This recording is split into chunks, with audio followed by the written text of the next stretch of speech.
Yeah, one quick one on the U.S. economy. We hear from the administration about the growth and the potential growth in Q1, Q2, and what they see on the horizon. We asked, are you better off financially than a year ago? Better 24%, worse 39%, same 36%. It is what we've talked about numerous times about feeling where the economy is and what that means for people at home. Yeah, as we look ahead to the midterms, Brett, people are going to be judging this election and the president's continuing standing on the basis of how well they feel the economy is going.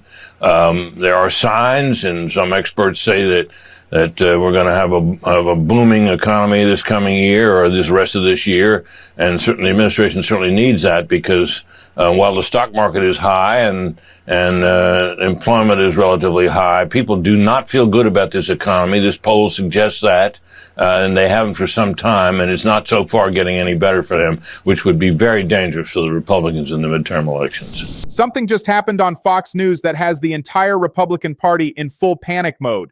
And when I say panic, I mean the kind of internal alarm that makes veteran political operatives stop what they are doing and stare at the numbers in disbelief.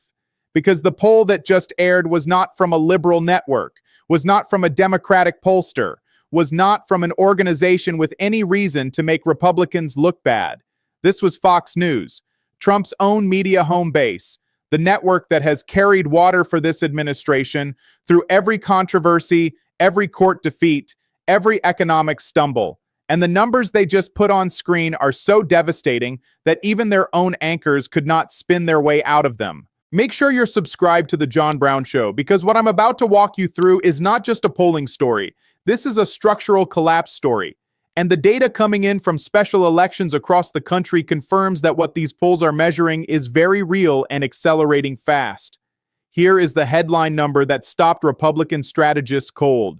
Trump's economic approval among independent voters, the single most important metric for any president's political survival. In his first term, 1 year in, he was running 10 points above water with independents on the economy. 1 year into his second term, that same number has collapsed to 43 points underwater.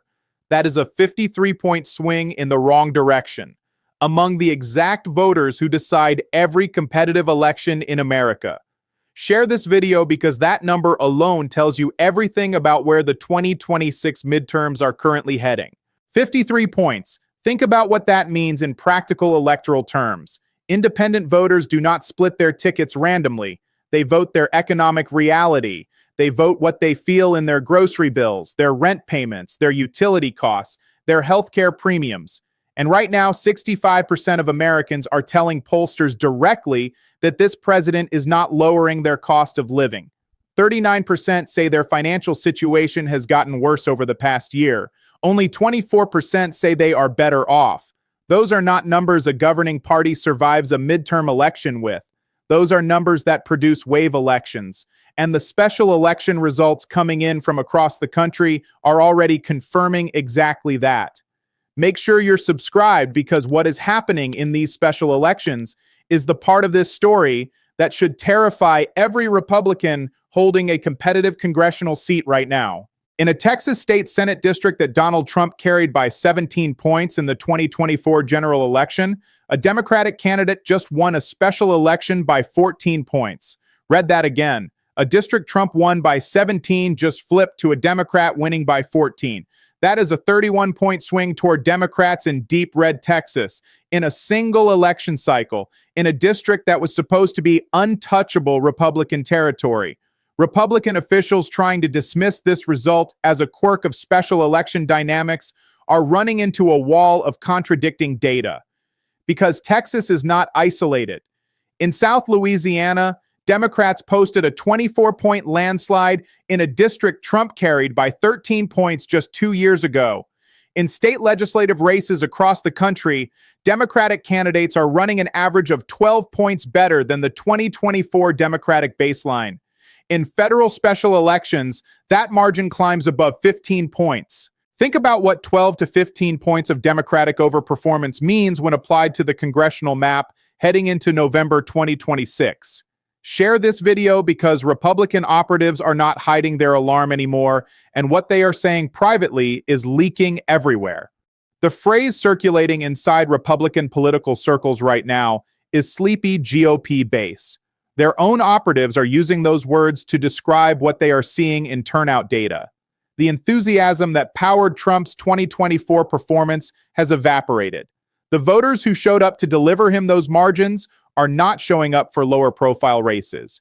And on the other side, Democratic turnout is not just recovering from 2024 levels. It is surging past them by double-digit margins in race after race after race. When Laura Ingraham goes on Fox News and tells her audience that the midterms look ugly for Republicans right now, that is not a Democrat talking.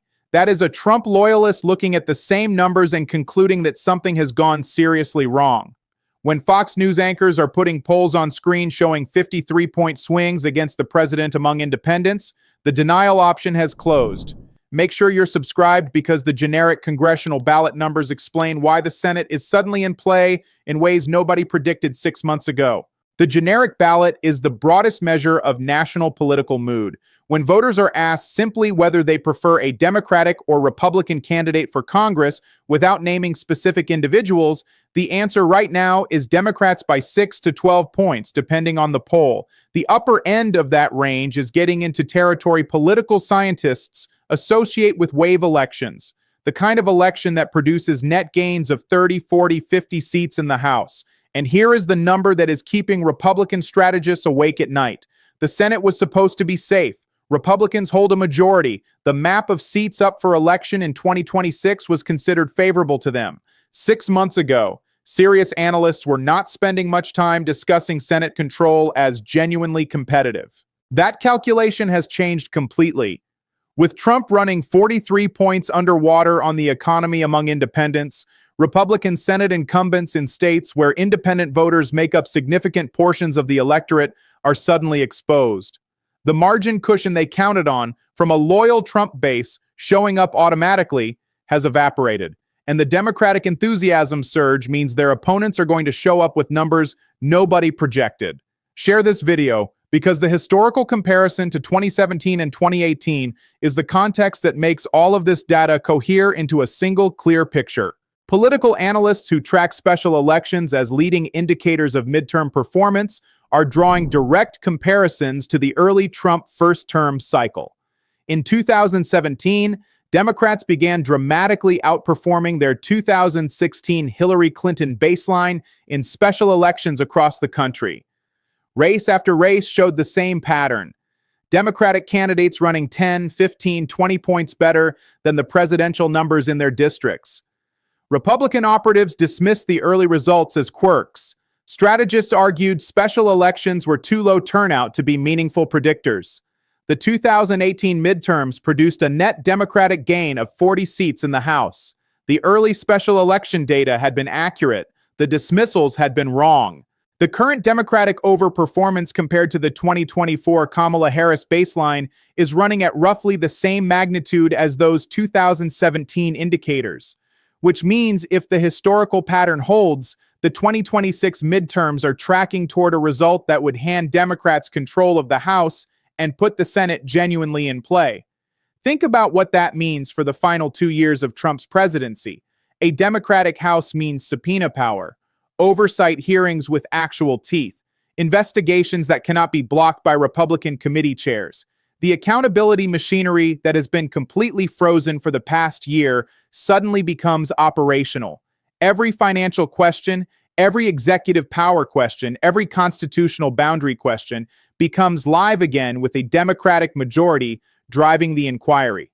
Make sure you're subscribed because Trump's own response to questions about whether he will accept midterm results adds another layer to this story that cannot be ignored. When asked directly whether he would trust midterm results if Republicans lose control of Congress, his answer was not a clean yes. His answer was a conditional. He would accept results if the elections are honest. That construction is not accidental. That is the same preemptive delegitimization framework deployed before the 2020 election. Plant the seed now. If the results go against you, the framework for rejection is already in place. But here's what is different this time.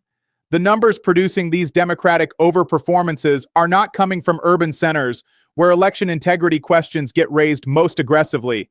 They are coming from rural Texas, from deep red Louisiana, from state legislative districts in reliably Republican territory that Trump carried by double digits. These are the communities where his base is supposed to be strongest, and they are producing 31-point swings toward Democrats. You cannot explain a 31-point swing in rural Texas with claims about election irregularities. That is not a counting problem. That is a voter sentiment problem. And voter sentiment is built on lived economic reality. Share this video because 68% of Americans telling pollsters their financial situation is getting worse is the foundation everything else is built on. People vote their wallets. They always have. When the majority of the country says they are economically worse off than they were a year ago, the party in power pays the price in the next election. When that majority grows to 2/3 of the electorate, the price extracted at the ballot box becomes historic. The ACA healthcare subsidies have a 70% approval rating. The administration moved to eliminate them. The caucus pushed back. The healthcare plan that was supposed to replace it does not exist. 68% of the country feeling worse off economically. No healthcare solution. No credible cost of living reduction plan.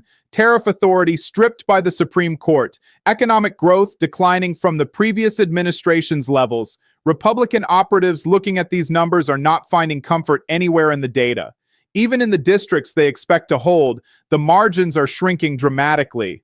A 58-point Republican victory in rural Oklahoma narrowed to a fraction of that. Winning is still winning, but winning by 20 points less than expected in a safe district is a flashing warning sign about what competitive districts are going to look like. The midterms are 9 months away. The trajectory is clear, the data is consistent, the historical comparisons are alarming for Republicans, and the numbers just aired on Fox News. This story is just getting started. Stay tuned.